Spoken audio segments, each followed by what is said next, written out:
He's just a janitor.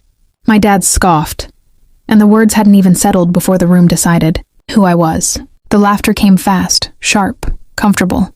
I stood at the edge of the engagement dinner table, still holding the small gift box I hadn't even placed down yet. The chandelier above us hummed softly, casting warm light over polished glasses and colder faces. My mother didn't laugh.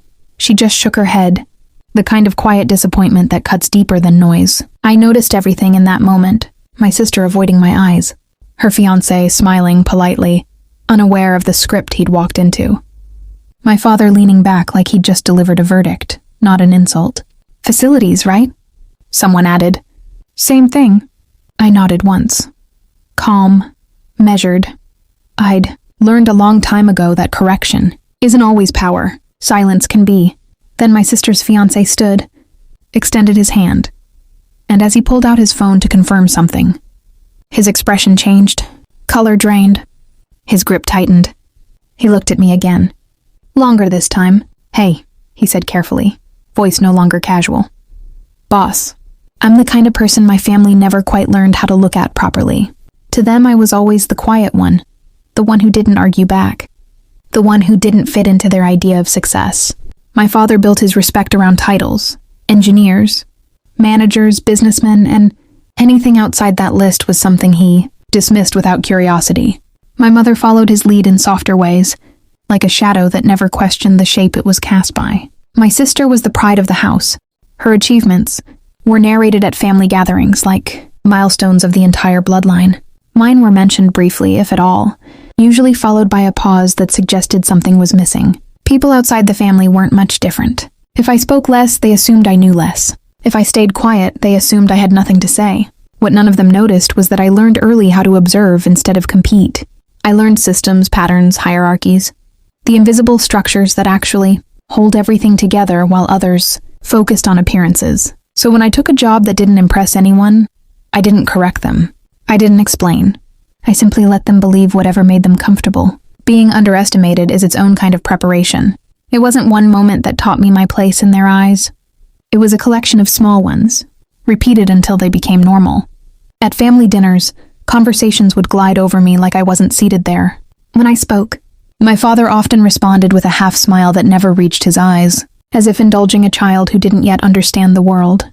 My mother would quickly change the topic, smoothing over anything that didn't fit her image of harmony. My sister was more subtle. She didn't need to insult me directly. She would simply forget to mention things, events, achievements, even invitations, until I found out later through someone else's casual remark. "Oh, you weren't there?" they'd ask, surprised, as if my absence was a detail rather than a decision. There were also the assumptions, the way relatives lowered their voices when asking what I actually do, the way introductions were simplified, softened, or avoided altogether. I watched people decide my worth before I even finished saying my name. Even today, at the engagement dinner, it continued the same way. My chair was placed slightly away from the center. My name wasn't included in the loud introductions, and when I arrived, the room didn't pause, it adjusted, as if correcting for something unnecessary entering the frame. The moment it shifted wasn't loud. It never is. It happened when I saw my father laugh at me. Really laugh. Like I was a story that didn't deserve correction. Not anger, not frustration, just dismissal, easy and practiced. Around him, others followed without question, because that's what groups do when they've already decided who someone is.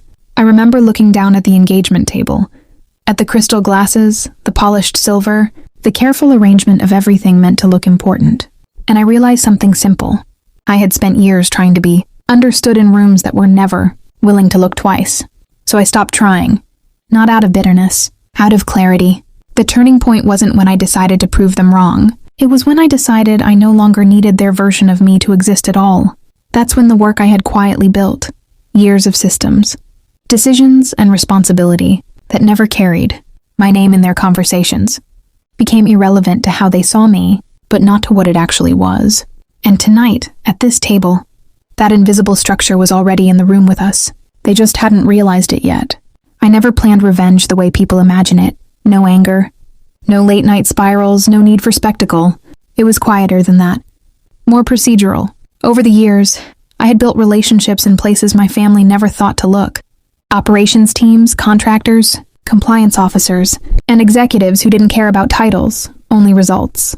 I learned how systems actually move, who signs off on what, who verifies, who overlooks small details until those details become decisive. My role wasn't impressive in the way my father valued. It didn't come with family pride or social currency, but it came with access. And access, when handled carefully, is far more powerful than attention. The engagement venue itself, I had no emotional attachment to it, but I recognized it immediately when I walked in. The vendor list, the staffing structure, the service coordination. I had seen their name before in internal procurement, discussions tied to one of the larger accounts I oversaw indirectly. Even my sister's fiancé wasn't a stranger in that system. His company had crossed my desk more than once, always filtered through approvals, always one signature away from something significant. So when I greeted him, I didn't need to announce anything. I simply waited for recognition to do what explanation never could. The moment he said boss, the air in the room changed, but not because I reacted. I didn't. I simply met his eyes, steady, like I was confirming something already known. Around us, the laughter that had filled the table a minute ago didn't just stop. It collapsed into itself. Someone's glass hovered halfway to their lips and never made it. My father's posture shifted slightly, the confidence in his shoulders loosening without him realizing it yet. My sister looked between us, confusion tightening her expression. She wasn't used to not understanding the room she thought she controlled.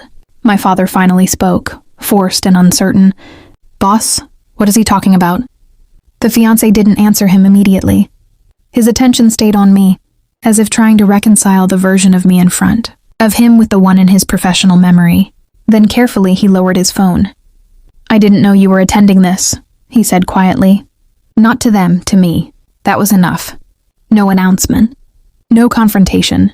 Just recognition passing through the table like a current no one could block. And slowly, without anyone being told to, people began to understand that the man they had been laughing at wasn't outside their world. He had been above it the entire time. The silence that followed didn't break. It spread. My father's first instinct was denial. I saw it in the way he forced a short laugh, trying to stitch the moment back together. There must be some misunderstanding, he said. But his voice no longer carried weight. It sounded like someone speaking in a room that had stopped listening. My mother stared at the tablecloth, fingers tightening around her napkin as if it could anchor her to the version of events she preferred.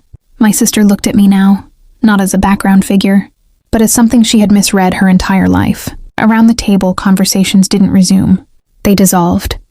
People avoided eye contact, recalculating not just who I was, but what they had just participated in. The fiancé finally stepped back slightly, professional instinct taking over. We'll need to reschedule the final confirmation meeting, he said carefully. Not as a threat, but as procedure. That sentence alone shifted the stakes more than any argument could. Reputation in that room wasn't just damaged, it was restructured in real time.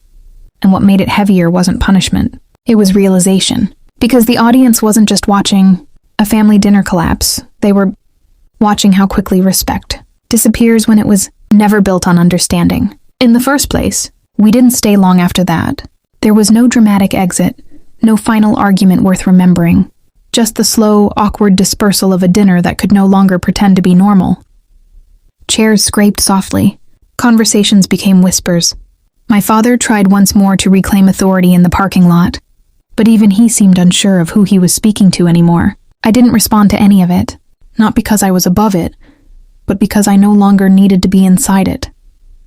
On the drive home, the city lights blurred past the window in quiet streaks. I thought about how much energy I used to spend wanting them to see me differently, to validate what I had already built.